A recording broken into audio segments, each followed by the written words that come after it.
Саламатсыздар ма, менің тәтті үй каналымның қонақтары. Бүгін мен өзім қонақтамын, қызымның үйіне қонаққа келдім. Қызым мама қаттаманан пісіруді үйретші дегеннен кейін қызыма келіп, сол қаттамананды пісірейік деп жатырмыз. Мен барлық жерде жүрсем өзімнің формамды алып жүрем. Өзімнің формаммен келдім. Өйткені мен кондитермін, 35 жыл сол кондитерлік салада жұмыс жасадым. Енді міне қызымның үйіне келіп, қаттама нан пісіру бүгінге бұйырып тұр екен. Қабыл алыңыздар, біздермен бірге болыңыздар. Видеоны соңына дейін көріп, лайк басып, комментарий жазып, қоңыраушаны басып отырыңыздар. Ал, бісміллә деп бастайық. Менде мына жерде 400 мл су, тек судың өзі ғана. Үлкен бокалмен 2 бокал. Тұз енді бір шай қасықтай болар. Сол бір шай қасықтай тұз. Аздау болып қалатын шығар. Қазір көріп тұзын, дәмі қандай болады. Аз болуға тырса, тағы да тұз қосам. Бірақ қаттаманан тұздың қатты көп болғанын онша қаламайды, сондықтан. Енді онды да мөлшерін неше грамм екенін айтпаймын, бірақ бізге ондай қатты қамыр емес, сәл жұмсақтау қамыр керек.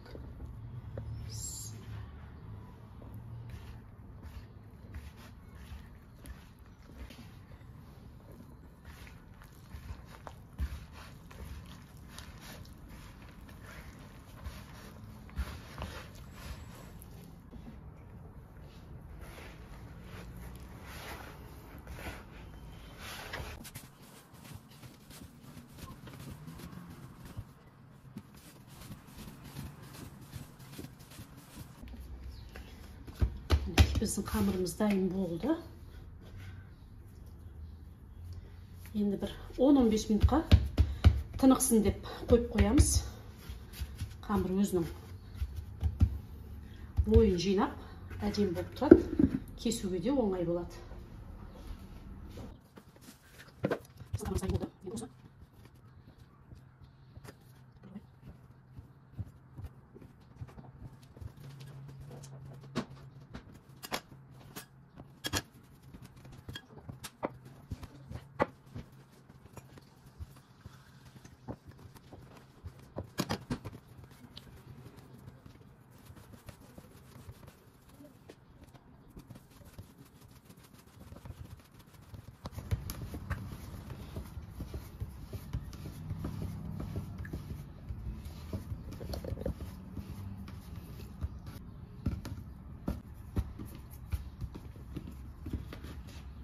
Қамырымызды осындай 8-ге бөліп алдық.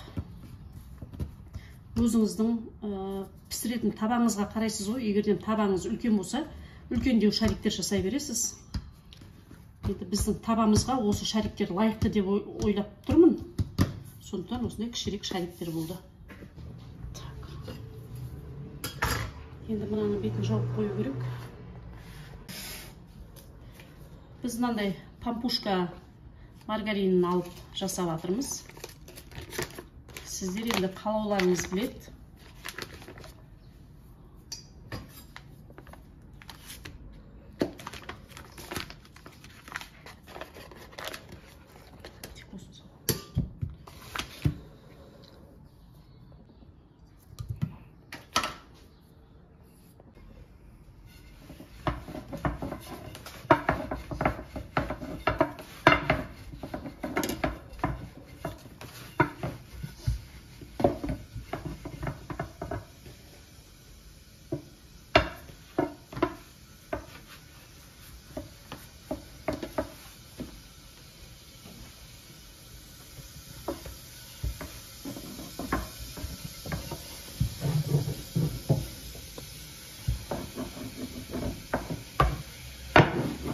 Қамырдың несі, толщинасы неше сантиметр болу керек? Жұқарғанша жаямыз ғой, жұқалау қыламыз.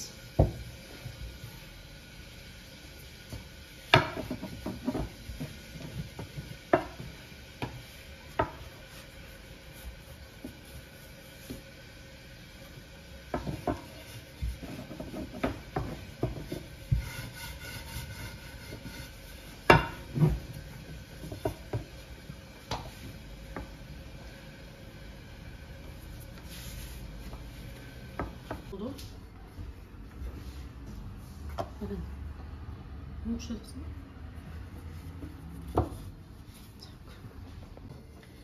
қамырымызды жайып, осылай деп қоя тұрамыз. Қазір екіншісін жайып алуымыз керек. Осылай деп нанымызды жайып аламыз. Енді мынау ертіп қойған майымызды шайменен осылай жайып. Майларыңыз қатты жұқада болып қалмасын. Болмаса қатпарлары дұрыс шықпай қалуы да мүмкін. Қамыр бір-біріне жабысып.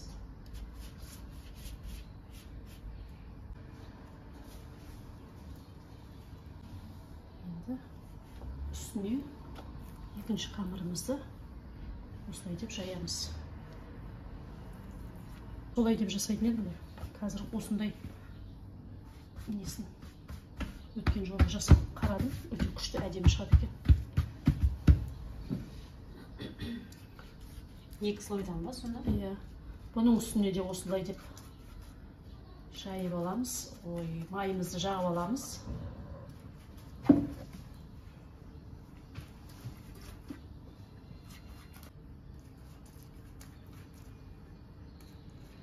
Бұл менің мамамның рецепті негізі.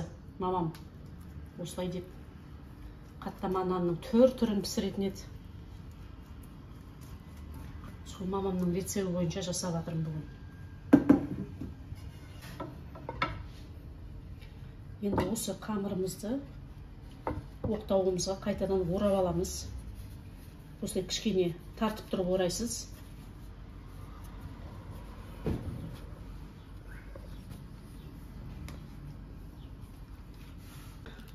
Осылай бөліп аламыз. Сосын осы қамырымызды енді тағы да екіге бөлеміз. Бізде бұл жерде екі шарик қой. Сол екі шаригімізді қайтадан бөлеміз енді.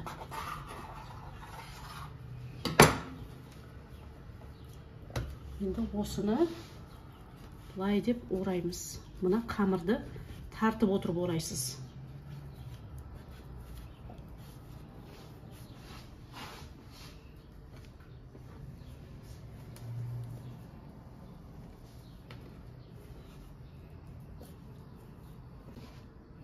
Міне қараңыз, қандай қатпарлар әдемі болып шығып жатыр.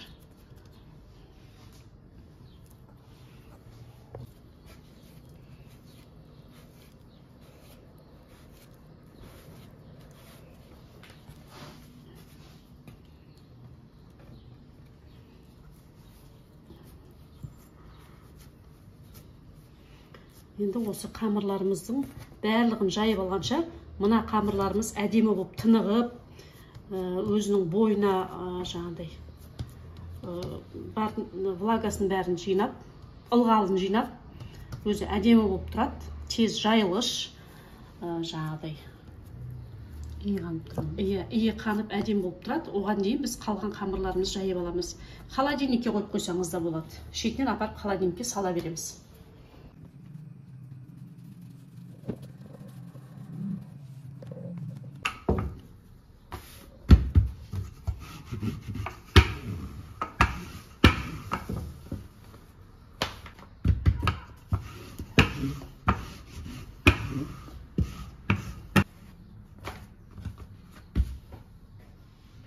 Аздап ұн сеуіп тұрасыздар қамырымызға.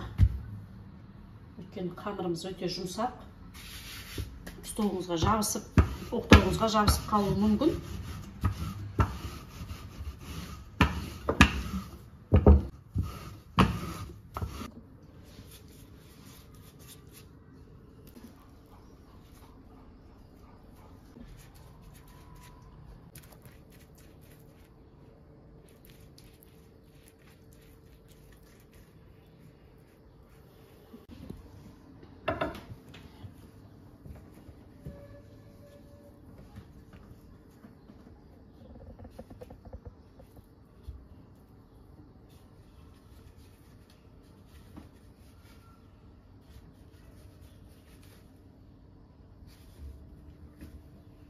Biraz tартылады.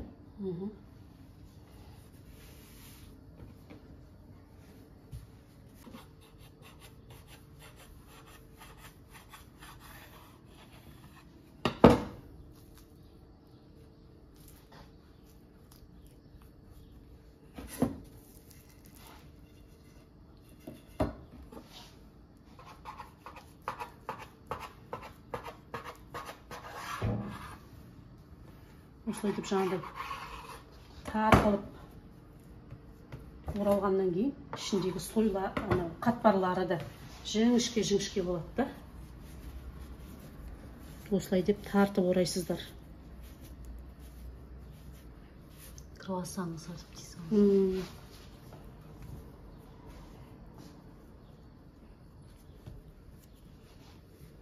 Мінекей қара, ішінде қандай сойлар бар. Әдемі да. Ал біздің барлық қамырларымыз дайын болды. Мынау бастапқы бірінші ораған қамырларымыз. Осындай болып тұр, әп-әдемі болып, жаюға дайын. Енді осыны жайып, пісіріп ала береміз.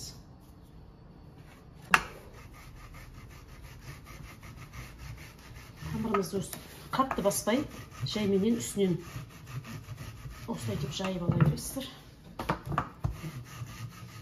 Екі жағынан аударып.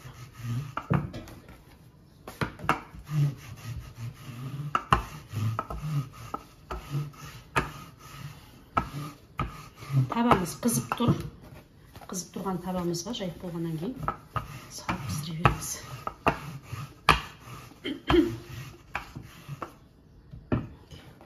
Осы жұқалық жарайды. Мынандай жұқалық. Табамыз қызып тұр.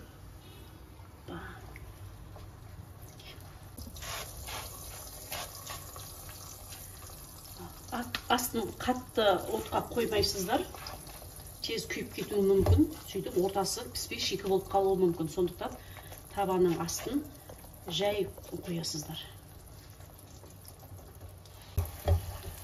Осылай деп екі жағын кезектестіріп аударып тұрасыз.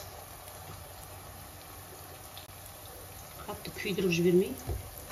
Сонда бір келкі әдемі піседі екі жағы да.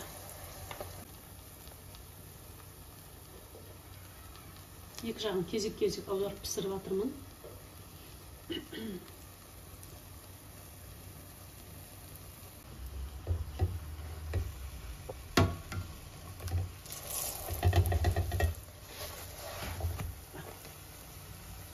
Қандай иісі әдемі болып отыр.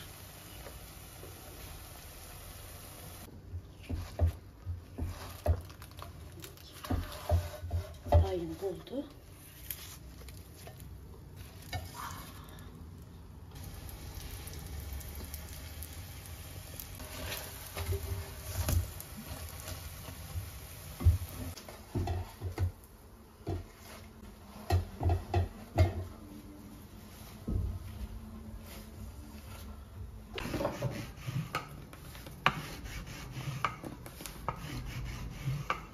Соңғы қамырымыз.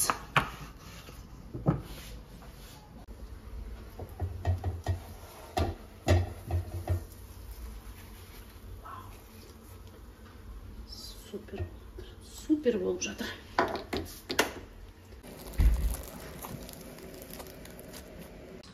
Мінекей, біздің қаттамаларымыздың бәрі пісті. Енді қараңыздар, қандай үлпілдеп тұр.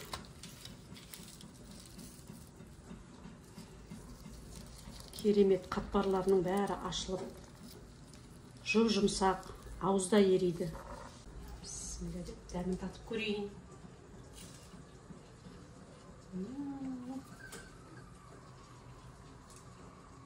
Осы рецептпен пісіріп көріңіздер.